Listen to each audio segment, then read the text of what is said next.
The police shooting of Michael Brown in Ferguson, Missouri. The death while in police custody of Freddie Gray in Baltimore, Maryland. Repeated stories of harassment and carding within our own province's borders.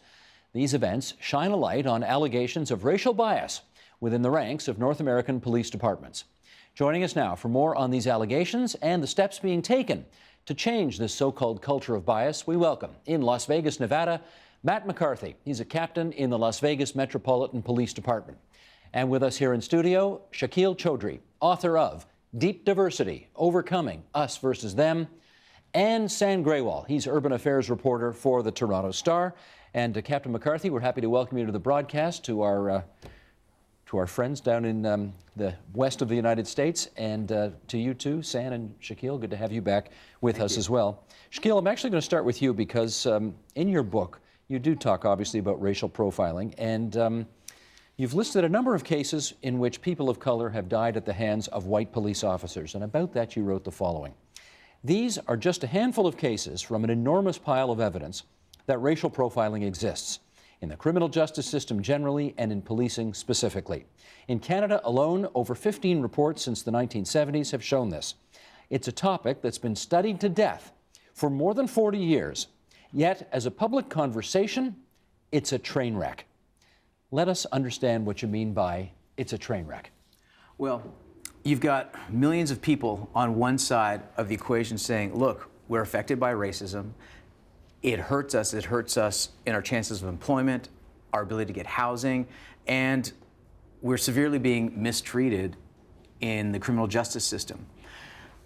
And this side of the equation saying racism exists, we know it exists. And on the other side of the equation, you've got millions of people going, who are not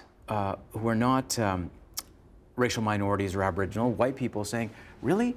Are you sure?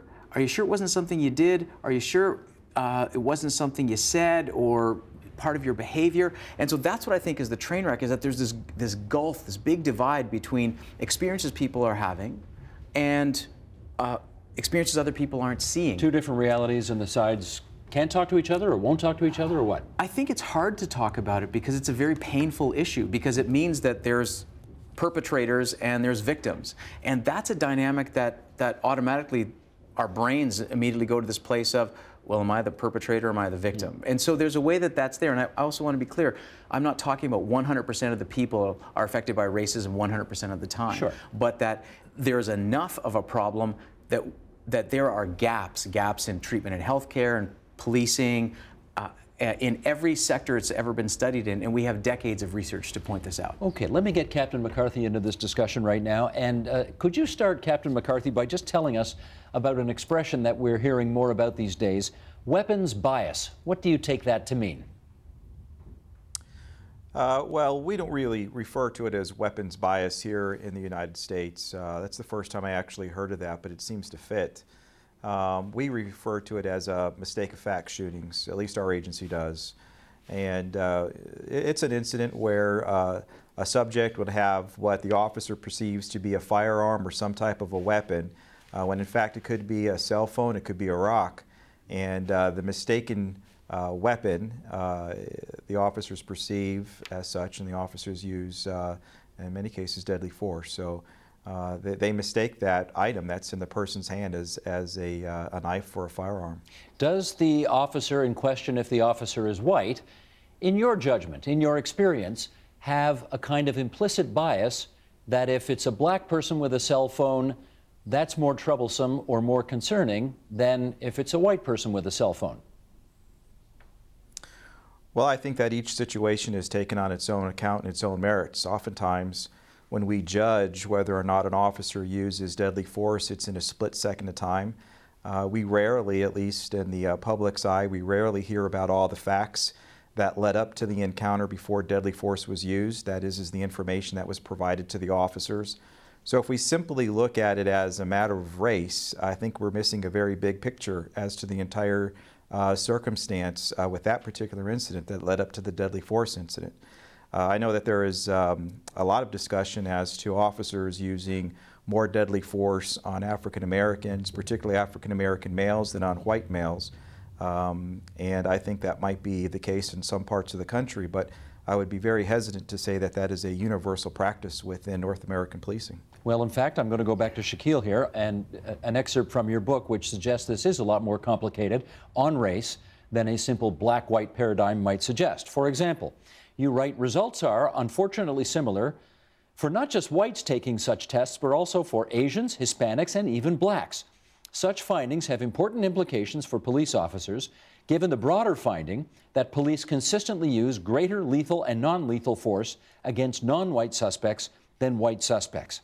Okay, let's get into this. Why would there be an anti-black bias there for black participants in the tests, which are designed to sort of figure out where these implicit biases live? Right. So we live in a predominantly white society that follows white Anglo-Saxon Protestant norms, both in Canada and the U.S.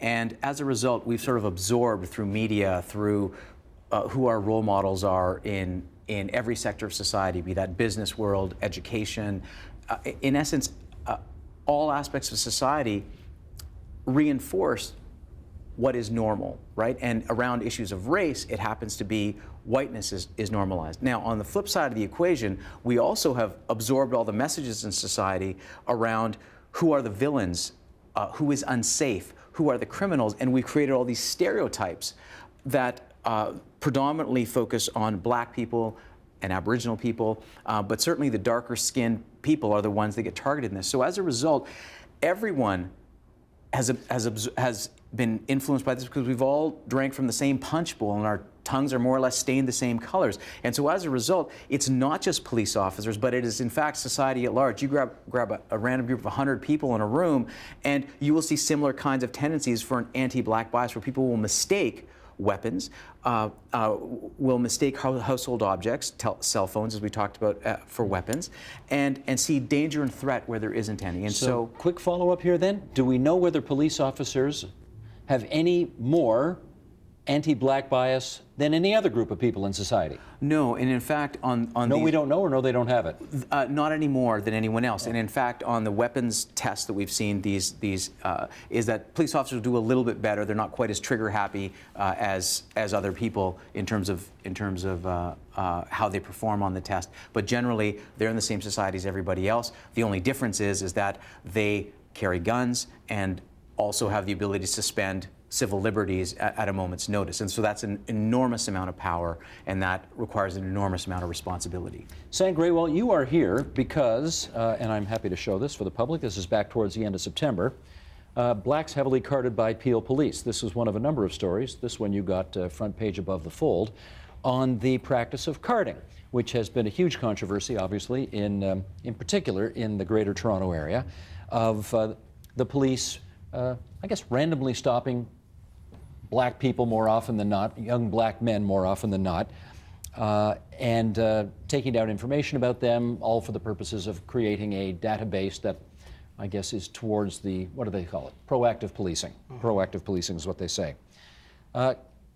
Given all of what we're talking about here today, how would you rate whether or not the carding issue is as big or as small as some people seem to think it is? I think it's very significant. I think it's something that is difficult for a lot of people in our society to understand if you're not exposed and impacted by the practice directly. I've had the opportunity to speak to a number of individuals, particularly in Peel, who've been almost institutionally criminalized by this practice. One gentleman has been stopped since he was 14 more than 200 times, he estimates.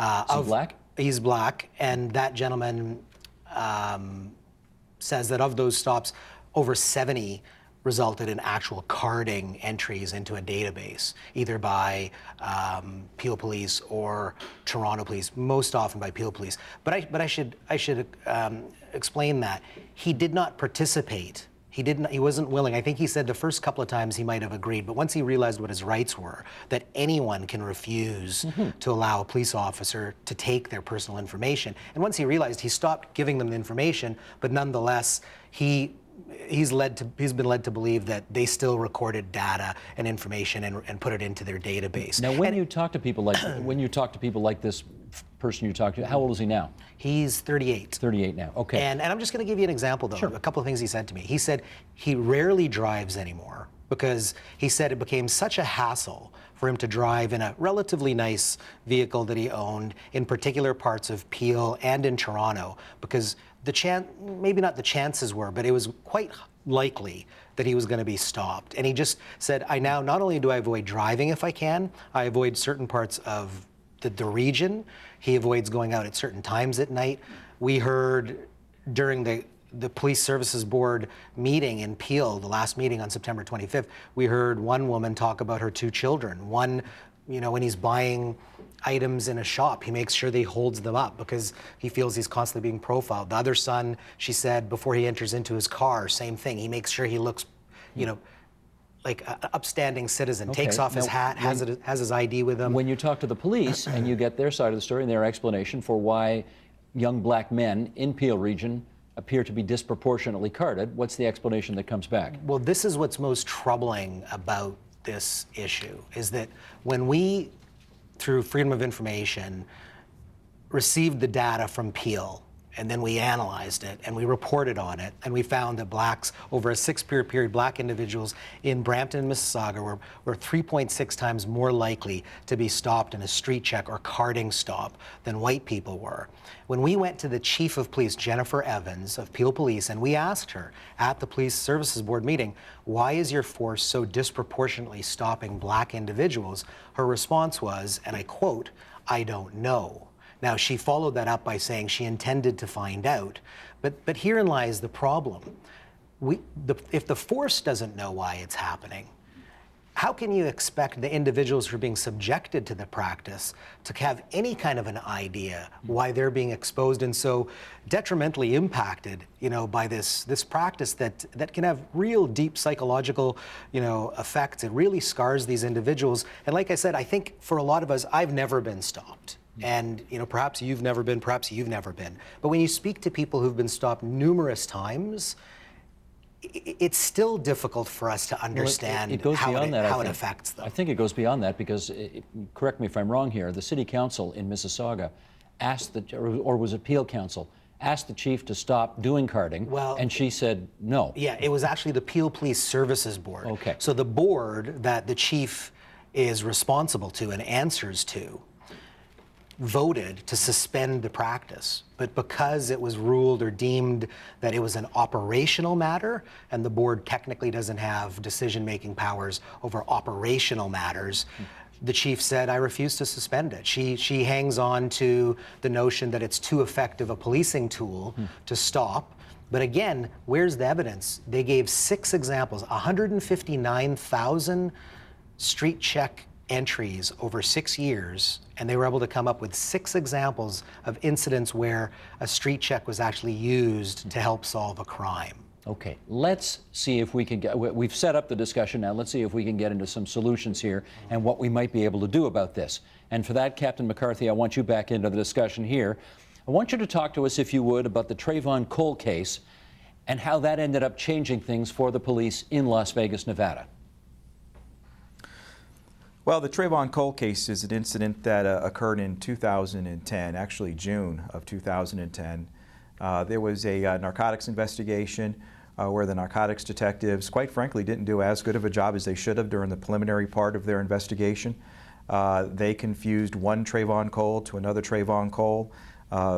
And during the course of a search warrant, which was conducted by the narcotics team as well as some patrol officers, come to learn that it was the wrong subject, and they ended up shooting and killing him in his house.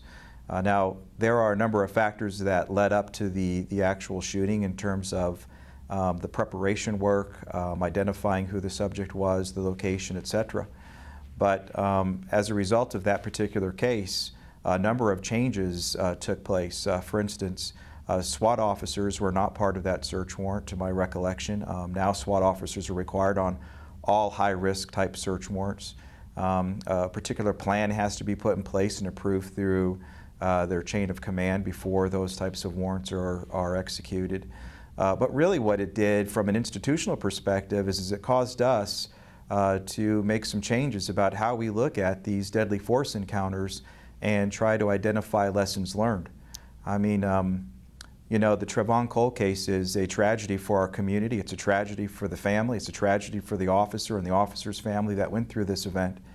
And I think that we would be remiss as a law enforcement profession if we didn't take these events that undoubtedly occur, and they will continue to occur as we continue to police throughout this country, and we don't learn from them. And so a number of really important institutional changes occurred for us as a result of that case, but also some other cases. The Trayvon Cole case is not the only case that we use that allowed us to engage in a reform process. You say there are some institutional changes that emerged. For example? Well, one of them is that we actually began what is referred to as a critical incident review team. It's a team that conducts an administrative investigation on every deadly force incident, whereby we look at training, policy, supervisors' decision-making, force transition tools, the type of planning that went into an event that ultimately led into a deadly force encounter. And quite frankly, we sit at a position where we Monday morning quarterback the event. I know that's uncomfortable for cops when they hear that, but I think as a profession and for us to move forward, we have to do that. And we identify those critical points within an incident that led to deadly force, that if we had changed one moment in time or one decision, perhaps the outcome would have been different. Now, you have a lot of people that say that's not a healthy thing to do. We believe it is a very healthy thing to do. And we've been doing this now since 2010. The Critical Incident Review Team has been in existence for that long. And I believe, if I'm not mistaken, we've looked at over 164 officer-involved shootings or other types of critical events since that time. And let me do one more follow-up, something called fair and impartial policing. What's that, and what kind of impact has that had on you? Well, fair and impartial policing did not come as a result of the Trayvon Cole case, but it came out as a result of a reform process that we started in 2012-13. As a matter of fact, there were about 76 different recommendations that came out of a collaborative reform effort between the Department of Justice here in the United States and a contracted firm called CNA, which was the Center for Naval Analysis. Through that, in our own office and our own department's work, we came up with about 76 recommendations. One of those recommendations was to start a program called Fair and Impartial Policing. And the idea behind that is the research was starting to come out right around that time. Perhaps it's even longer than that, in 2013 or so. I'm sure Shaquille would know more than that than I did. But the idea is there an opportunity to train our officers about their own particular biases, those implicit biases that they may not know about, that once they become aware of, may change the way they police, And so we felt that it was necessary to provide our officers with that level of not only training but knowledge. As you know, they're both two very different things. And it took us about 2 years to put that lesson plan together. We understood it was going to be a controversial subject. I mean, let's face it, I don't care if you're a police officer, a doctor, a nurse, or whatever you are, a reporter.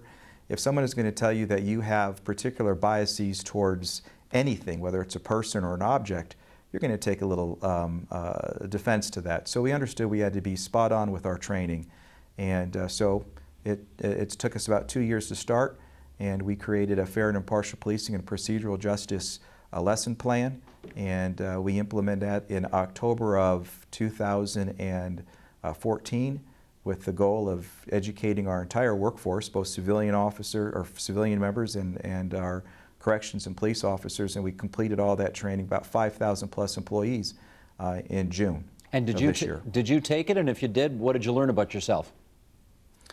I did take it, and I will tell you, I will leave my own personal self-evaluation to myself. But what I will say, as a person who speaks about the fair and impartial policing, everybody walks away with something that they probably need to reflect on. We have taught this class to not only our own workforce, but we have taught this class to what we refer to as the Multicultural Committee, which was started in about 2006 with one of our sheriffs. And really it was designed to bring a diverse group of people, primarily those within the African American community, together and to talk about the issues that were affecting the African American community, the Hispanic community, particularly the way that they were being policed. And we showed them this class. We invited them to the class, and we've had a lot of dialogue prior to this, this fair and impartial policing class. And then when they came to that class, the result was, wow, this is pretty good stuff. So even they walked away with some, personal reflection moments, I believe. Interesting. Let's, and Shaquille, I'll get you to comment on this first. We're going to show a clip. This is a clip of a video that is used as part of police training. You would not expect the people in this clip to be part of police training, but I gather there's a method to the madness. So let's play this and then we'll come back and chat. Roll it, please, Sheldon. I am 47. And that's just one side of me.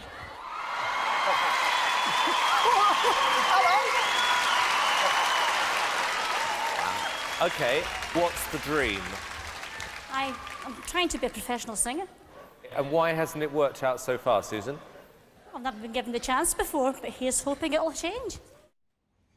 Okay, everybody, well, I shouldn't say everybody. Most people, I think, know Susan Boyle, Simon Cowell, from that show on the other side of the pond. What possibly does that have to do with policing? Well, I think it has a lot to do with it, because you can see in the clip right away that both the audience as well as Simon are reacting to her, to what she looks like. They have no idea what's inside. They're judging her in terms of her appearance and how she talks. And they do not actually know her power. They do not know her skills or her attributes until she starts singing. And that's what the unconscious, as well as conscious biases are, is that we make prejudgments. Some of those are obvious. Like, most of us can look at that and go, oh yeah, we kind of see what's happening. There's a stereotype that might be at play.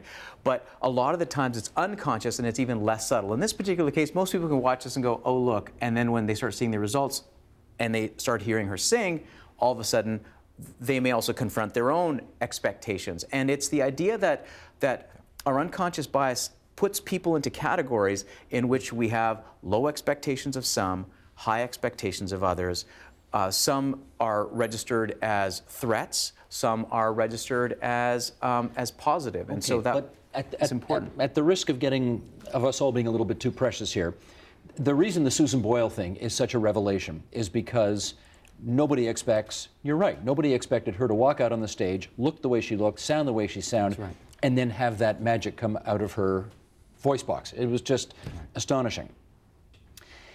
There are tough on crime people who think that there is a good reason why, when you walk down a street in any town, North America, and you see a 16-year-old black kid with his cap on backwards and his jeans down to his knees, chains on, looking tough, why they ought to be concerned about that. Never mind the implicit bias or whatever. They think there's a legitimate reason why they have a concerned reaction to seeing that. Are we saying they're wrong to have that reaction? Well, two things. One is that image is what has been portrayed as dangerous and criminal, right? So that affects us both consciously and unconsciously. Now, people who are actively saying, and I believe all of this, or I've had, or I know people who, everyone seems to have some kind of a story of where something didn't go well with someone who's a racial minority, and so on. So there's two levels of that. And I would actually say that, yes, it is actually wrong. And that's where we need to catch ourselves, because we will be underestimating and in some cases making judgments that result not just in a little bit of unfairness, but could potentially threaten someone's life, that young child's life. And we've seen that happen over and over again in the context of policing. We see that in the education system. We see that racial minorities and Aboriginal students, for example, are streamed into technical fields and so on. But also, at the least. Yeah, that's right. And the punishments that are meted out are definitely not the same as their white, more normative peers. So we see that that has an impact. And so, yes, we all have to pause. That's one of the first things around implicit bias is to, A, recognize we have it, and B, that it is going to affect our judgments. And we need to pause and be able to kind of go, how much of this is real? How much of this isn't? How much have I made up? And that's how we learn. 2 years ago, San, you wrote this in the Toronto Star, where you work. The force has been dogged by allegations of racial profiling for years. You're talking about the Peel police force. In 2007, after the Ontario Human Rights Tribunal found a Peel officer guilty of racial profiling in dealing with a suspected shoplifter, then Chief Metcalf said he was, quote, disappointed with the finding and objected to the tribunal's recommendation that the force's officers needed better training. Are you hopeful, San, that the Peel Department is going to take action, more appropriate action in your view, with bias this time round? Yeah, absolutely. And just, it should be noted that although the former chief, Mike Metcalf, who retired in 2012, did state to the tribunal that he did not agree with that mediated decision, that remedy, that this cultural and bias sensitivity training would have to be conducted, it was conducted. And the officers in his force did take part in that training. And I've seen a lot of what Peel is doing to try to address the possibility of bias. And I don't think that Chief Evans, I can't speak for her, I can't read her mind, but I would like to think that she was hired because she's a progressive person. She realizes what the demographics of Peel Are you seeing evidence of have this? become. There's going to be a story in the Star, and it suggests that, for example, their hiring practices have not even come close to catching up to the demographic shift. You've got about 60% of Mississauga and Brampton that are visible minorities, but 13% of the force are visible minorities, the uniform officers. So that on its face says, no, they're not being progressive, but let's now see where they're gonna go in 5 years. If I see that number in 5 years and it's still at 13% or 14%, I'm gonna be pretty disappointed. But if it's at 20%, like the Toronto Police Force, Bill Blair, Chief Blair, former Chief Blair, and Alok Mukherjee, former chair of their board, they came in and said, we are going to bring up the numbers of visible minorities in our force, and they very quickly pretty much doubled them. So what, is it going to happen in Peel? We'll see. Can I just speak to one thing about the bias? Well, before you go on, because I want to see what the situation is like with Captain McCarthy in Las Vegas. We heard the numbers here for a municipality just west of Toronto. What's it like for you where you are? Well, the percentage about for our African American workforce is about 10%. That's roughly about what our demographics are within the city of Las Vegas and the county of Clark. Where we need to do more work, frankly, in terms of recruiting is within our Hispanic population. We're about 12% number of persons on the workforce, but I believe that our demographics are roughly around 30% within the community. So, we certainly need to do a better job in terms of recruiting our members of our Hispanic community. I will tell you that recruiting is a very difficult thing, and I would be somewhat hesitant to say that a measure, or particularly a very solid measure, about progressive policing in terms of leadership and how one changes a culture within policing is measured on its recruiting efforts alone. I think that, as a matter of fact, I just got back from a 2-week training session in Georgia, and that was amongst sheriffs and undersheriffs and deputy chiefs, and a very big conversation was about recruiting. So I would be very hesitant. I know I've read a couple of articles that San has done. They're great articles. I would just say that, be mindful that recruiting is only one measure, if you will, of how progressive a leader is in terms of changing a police culture. No, I hear you, Captain McCarthy, and I know certainly in covering Toronto City Council meetings about this 30 years ago myself. The police chief of the day used to talk about how difficult it was to recruit from some visible minority communities because, for example, they had come from countries where they were intensely suspicious of the police, and the police often, for them, meant a knock on the door in the middle of the night, being taken away and abused. And who would want to be part of that? They didn't understand that North American policing was a different kettle of fish. I got another video we want to show here. Sheldon, you ready with this? We're at number 14 here. This is a fair and impartial policing training program. Another clip. This one's from Pontiac, Michigan. Not too far, actually, from the province of Ontario. So let's roll that clip. Well, you're making people nervous. By walking by? Yeah, they said you had your hands in your pockets. Wow, walking by having your hands in your pockets makes people nervous to call the police when it's snowing outside? They did. Okay. So are you okay? I'm fine. Or how about you? I'm good. All right. What are you up to today? Walking with my hands in my pockets, walking. Is that an inconvenience to talk to me right now? Hell yeah, just because of the whole police situation going across the country, this is outrageous that you would let somebody tell you, oh, there's somebody walking down the street with their hands in their pockets. There's 10,000 people in Pontiac right now with their hands in their pockets, so how many? You're right, but we do have a lot of robberies, so I'm just checking on you. You say Wow. you're fine? You're good. That's fine. I mean, I just made sure I had to get this on camera and make sure there wasn't, yeah, for sure. Then, I mean, for my safety and yours, I mean, I'm being very respectable. You're being very respectable. Just the whole situation, I don't allow I'm really mad at the situation of whoever called. That's crazy. We've only got 3 minutes left here, so let me get a quick reaction to each of you from this. Shaquille, go first. You've got two guys with cell phones out there. Thank God shooting each other in a way that's okay, as opposed to a different way. What'd you think of the way everybody handled that? I thought they handled it relatively well. Of course, the perpetrator in this is the person who called, right? Because a black man is walking down the street with his hands in his pocket, and all of a sudden it's criminal. So they're the one actually reflecting the implicit bias in this case. Exactly. The police officer's checking in, he checked up, they both had a conversation, and they high-fived at the end. Thank you. Yes. Captain McCarthy, how do you like the way those two guys handled that? I think that the officer did just a great job. It's what we would expect. They got a call. They have a responsibility, regardless of the motives of the person who called. They have a responsibility to follow up on that. And the officer was met with someone who had a little bit of hostility. Of course, we understand why. And I think the officer did great. But really an important thing, when both of those two ended that conversation, they respected one another. You heard that in their voice, and I think that was a positive ending. Sam? Yeah, I'm not an expert by any means on any of this, but you see so many of these videos on YouTube or wherever. Eric Garner in New York City, all kinds of other examples.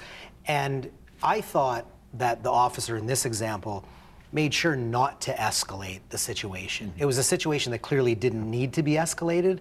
Unfortunately, anyone can go on YouTube and just punch in, police, abuse or police bias, and you'll come up with 100 clips where officers don't handle it that way, where they, for whatever reason, react with, their own aggression, and all of a sudden, things get escalated to a point where there's no option but to, result in an altercation. Like I said, I think the type of bias training that the captain's talking about is critical. Well, let's, as a hospitable Canadian group of hosts here, give our American friend the last word on this. Captain, tell us how much you think that the use of video recording capabilities through smartphones, for example, has changed the conversation around police bias? Well, certainly we get to see an interaction between the public and the officers that we had not seen before. Here in Las Vegas, we're very accustomed to cameras. You can imagine we have them all over the Las Vegas Strip for a variety of reasons. But I think really where the turn occurred is not necessarily in the individual smartphones, but within body-worn cameras by officers themselves. Now you have both parties recording each other, and it changes the behavior of both parties, quite frankly. So I think body-worn cameras is a very good thing for us. I support it. I think that I would hope there's more money to be able to purchase more throughout the country. But when you've got both using some type of recording system, it does change the game a little bit.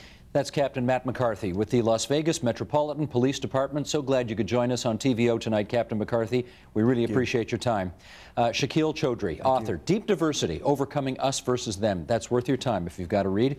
And San Graywell, Toronto Star, writer, who did quite a highly followed and highly excerpted series in the Toronto Star and continues to work for that newspaper on this issue. Thanks so much, guys. Thanks. Thank you.